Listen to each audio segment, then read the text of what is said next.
Bismillahirrahmanirrahim. Regarding the concept of Nabuwwat or prophethood, the misconception we're going to discuss today relates to a specific incident which took place right after the birth of the Prophet Muhammad ﷺ, and of course it involved him.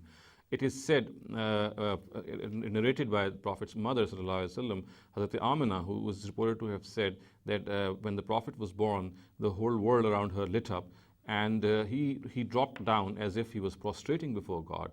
The implication which is derived from here is that the Prophet fell to the ground and it was as if he was prostrating himself before the Almighty. In other words, in order to prove the superiority of the Prophet Muhammad ﷺ, it is said that the first thing that he did after he was born was he prostrated before the Almighty ﷺ, declaring his exaltedness.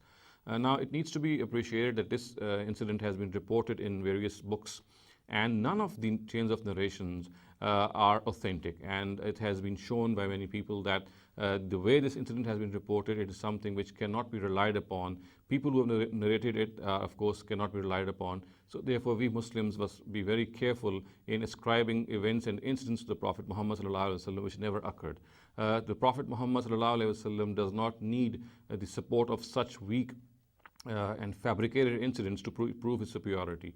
We know that he was a prophet of God ﷺ, and regarding the prophets of God, the teaching of the Quran is La nufarriqu bayna ahadin min rusuli, which means that we will not differentiate between the prophets of God. And the Quran also says tilka rasulu faddalna ba'dahum ala ba'd, which means that the Almighty has given superiority to various messengers in various capacities, and there is no absolute superiority involved anywhere.